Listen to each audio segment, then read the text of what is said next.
May I? The next speaker, Rajesh. Rajesh Rajagopalan, my old colleague and friend. He's still a friend, incidentally. He's an old colleague. Thank you, sir. Let me also begin by thanking IDSA for asking me to, inviting me here. It's a bit intimidating to, he said colleague, he was actually my boss, so it's kind of a nice way of defining colleague. But also to talk about the Middle East in a room full of Middle Eastern experts and Middle Easterners. I mean, so, it's, I'm not a Middle Eastern expert. To the extent that I have an expertise that is relevant here, it is more on issues of nuclear deterrence and whatnot. So, but the brief I've been given is to talk a little bit about the nuclear situation in West Asia, as we insist on calling it, and what our perspective is, what to some extent our Indian perspective is on some of these issues. Now, there are a number of issues, obviously, as regards the nuclear issues, and Dr. Karam talked about a number of those other issues. I'm going to primarily limit it to the Iranian nuclear issue, mainly because that is the most prominent issue currently. But definitely the nuclear weapons free zone and the WMD, Israel's weapons and so on are also issues. But I'm going to leave that aside for the time being. I'll touch upon it briefly while I'm talking about Iran. Basically, I am sort of going to start by talking about the current status of Iran's nuclear program, the international responses to Iran's nuclear program, the impact on regional stability, partly because there has been a significant amount of debate about what this will do to regional stability in the region, and India's likely policy, which is, especially because a number of Middle Eastern friends have suggested a greater role for India in the region, and I'm somewhat skeptical of India playing a larger role in the region. The program status, in terms of looking at Iran's nuclear program. Iran's nuclear program's objectives, as many people have said in different contexts, is somewhat unclear, which is not unusual, by the way, obviously, because Indian nuclear program, if you go back to the 1947 and subsequently, has also sort of wavered between power generation and weapons and research and so on and so forth. So the fact that Iran's objectives are somewhat unclear is not unusual. But definitely after 2003, after the Iraq invasion, the Iranian Supreme Leader did issue a fatwa against nuclear weapons, which is repeatedly cited by Iranian officials.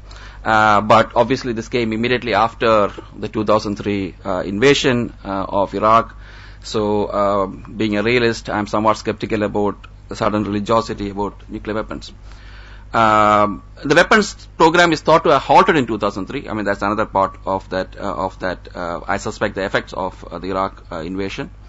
And we know, I mean, this is primarily based on obviously a significant amount of many reports by U.S. intelligence agencies, as well as by the IAEA's report, especially the November 2011 report.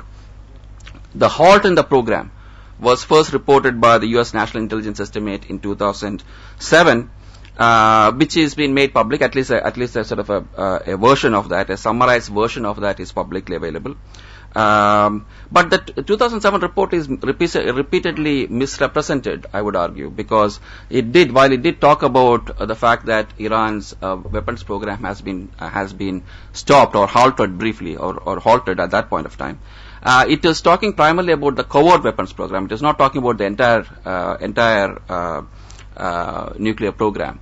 It wasn't talking about uranium enrichment and so on and so forth. So it was talking about the covert program that was stopped, a particular aspect of the program that was stopped, and it was talking about it with a certain level of confidence, not 100% confidence. Subsequently in 2011, there was another NIE U.S. intelligence community's national intelligence estimate that came out, which is not public, by the way, but there have bin reports about it in newspapers and so on.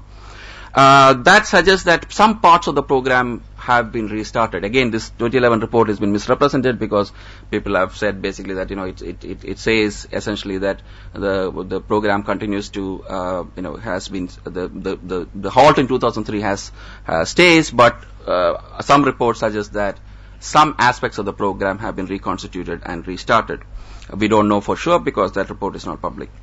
Last year, in August or so, there were also public reports about a special intelligence estimate that is given to President Obama, which apparently stated that other aspects of the nuclear weapons program have been restarted. Again, we don't know for sure about those reports. The most public and the most detailed report, obviously, is the IAEA's November 2011 report, which has unusually a huge section on military aspects of the Iranian nuclear program, and it's very, very detailed. And for people who claim that, who make the argument that there is no proof of Iran's nuclear weapons program, I would suggest that you read that, because that provides a detailed accounting of various studies that Iran has done in terms of nuclear explosives and various parts of the program that has no real civilian use. So that there are it's quite a detailed report that the IAEA produced in 2011. So there are those issues with regard to the program. The final, in a sense, to look at the status at this point of time, it's somewhat unclear, obviously, because what we have are some of these reports, some of these IAEA reports and whatnot, but we don't have any clear evidence of what the status is. And I suspect that, as most experts suggest, that the Iranian leadership hasn't made a final decision as to what to do. They're building all the capabilities. What are the key concerns with the program? One of the concerns is that, again, people keep saying that Iranian nuclear program is under IAEA safeguards. So what's the problem? The problem is that there have been for the last 10 years we have known that several covert activities that Iran has engaged in. I have not mentioned AQ Khan here, of course, but the Iranian enrichment, the centrifuges came from the AQ Khan network, which was not reported to the IAEA. The Natanz and the Fordo, Arak facilities were all hidden at various points of time until Western intelligence agencies or some of the Mujahideen and all various other domestic groups revealed this information about this. So there have been concerns about Iran's covert activities, and there is some concern that currently there may be covert activities going on that nobody else knows about. So when we talk about the fact that Iran is under IAEA safeguards, we are talking about only the overt part of it. There are potential covert aspects of the program that we might not know anything about. The key concern as far as material goes is uranium enrichment. Iran has had a significant sort of uranium enrichment program. And its uranium enrichment is of course proceeding apace. The Israelis have late last year, set a sort of red line of 240 kgs of 20% enriched uranium as sort of as the red line for potentially attacking the Iranian nuclear program. But the Israelis have various red lines at various points of time, and they have not been able to do anything very much about it, partly because I think the Israeli capabilities are not, do not really have the capabilities to do anything about it. But I'll come to that in a minute. But here is something interesting, because Iran reached about 190 kgs of 20% enriched uranium in August 2011, according to the August 2011 IAEA report. But then they removed part of that and converted it back to reactor-grade fuel, a significant part of it, which suggests that they didn't want to really come close to the Iranian, to the Israeli and US probably red lines, and they are thought to have removed further. I mean, the next report of the IAEA should be out in the next couple of weeks, so we will know for sure. But early press reports suggest that they may have removed more of that 20% enriched uranium and converted back to reactor-grade fuel, which means that in a sense the deadline might move further away. I mean, that red line, that they are sort of aware of that red line, and they're probably taking care not to cross that red line at this stage. The centrifuges are a problem, which are used for uranium enrichment. They have doubled since 2009, or there's almost 10,000 now. But the more important problem, I would say, is the uranium enrichment part of it.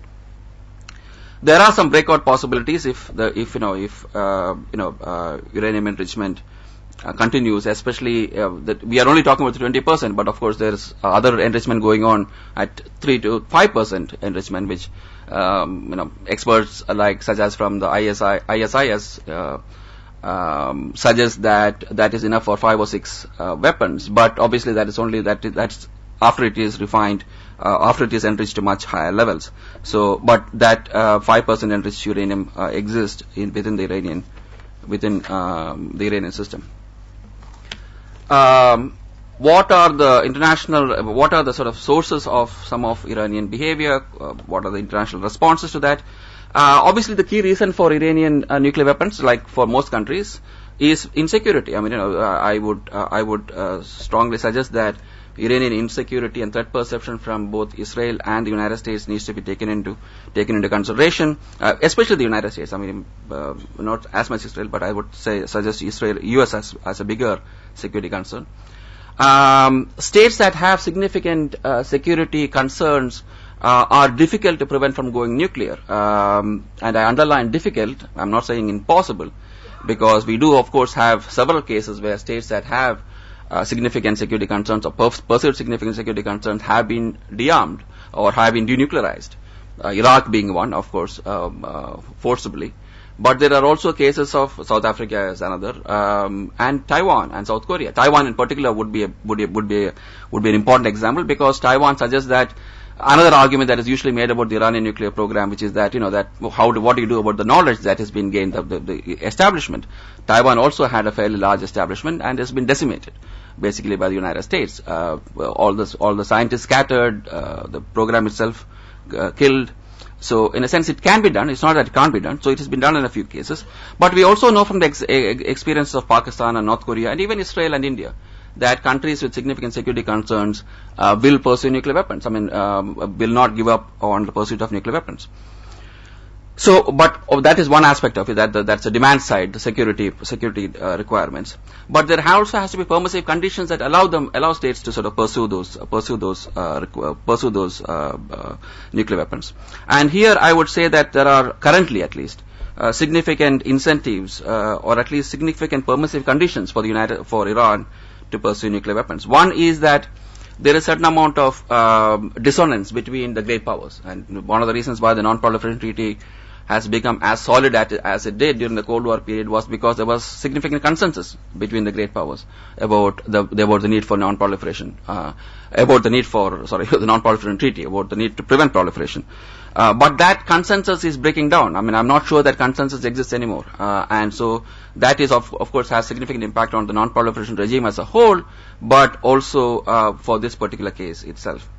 The second reason, permissive condition, is, I would argue, that Israel's capacity for a successful preventive attack on Iran is also doubtful. May have declined, partly because of the numerous facilities that Iran has, partly because of the hardening, partly because of the range, the distances and whatnot.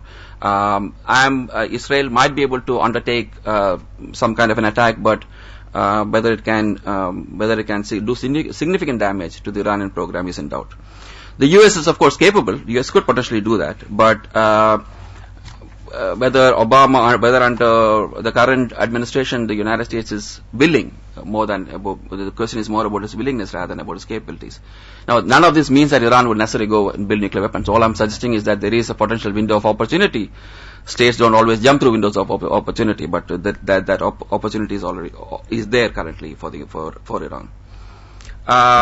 Let me look at what are the potential consequences of nuclear weapons of deterrence in the Middle East. Of course, the traditional argument has been that nuclear proliferation is unstable, destabilizing, that will lead to potential nuclear weapons use, which is the logic behind Non-Proliferation Treaty and the Non-Proliferation Regime. The argument that Kenneth Waltz and others, realist office type, suggest is that is not necessarily the case, that nuclear weapons have a stabilizing influence, that just as it stabilized conflict between the United States and Soviet Union during the Cold War period, that it could also stabilize regional conflicts. Which is why last year Kenneth Walls wrote a very famous, quite a famous piece in the Foreign Affairs, saying that Iran should get the bomb. I mean, if Iran gets the bomb, that it will stabilize the Middle East conflict. He argued that nuclear imbalance was the key reason for regional instability. And if Iran gets a bomb, that regional instability, nuclear imbalance will be resolved, and therefore the region will be at peace. He also went on to argue that. I'll try and wrap up as quickly as possible. He also went on to argue that Iranian leaders are not risky or irrational, and they will not give nuclear weapons to terrorist groups and whatnot, which broadly I would agree with. His argument was so, at some level so severe that even his acolytes like Stephen Walt argued that if all of these arguments were true, obviously the United States should give Iran nuclear weapons, because if it is going to stabilize the region. I mean, so rhetorically, but nevertheless made that argument. I would argue that given that if you look at the South Asian experience, the way nuclear deterrence operates in the Cold War, operated in the Cold War situation vis-a-vis United States and Soviet Union is not the same as it would operate in third world regions. Escalation and war is possible under third world conditions. In third world conditions, in the sense that when you have small nuclear forces. And what we see in South Asia is that covert war escalated. Nuclear weapons began to be used as a shield for terrorism, and that further escalation is, of course, in the Middle East a significant possibility. Indian policy, I would argue, is that it will still continue to sit on the fence. It is not. I know several of our friends from the Middle East have asked for a bigger Indian role. I wouldn't hold my breath, unfortunately. I think there are domestic pressures of various kinds. Coalition government makes it difficult to engage in any risky policy in the Middle East or anywhere else on the foreign policy front. Countervailing pressures in the United States and Israel, even though I suspect that domestic pressures are more important. So India will continue to state that Iran has rights and obligations. So it has both rights and obligations. I mean, essentially stick to the middle ground. So I would argue that Iran is playing a fairly smart game. It's not going to walks up to the precipice, but always walks back. So 2013 may not be the year of decision that everybody expects it to be, but Iran will not give up nuclear weapons either. And the regional consequences are probably neither as dire as some predict, nor is it going to be as safe and stable as Walls predicts. So it's going to be somewhere in between. I would expect that Saudi Arabia would definitely, or other Arab states would definitely pursue nuclear weapons, even if they don't have the capacity to actually build one. Thank you.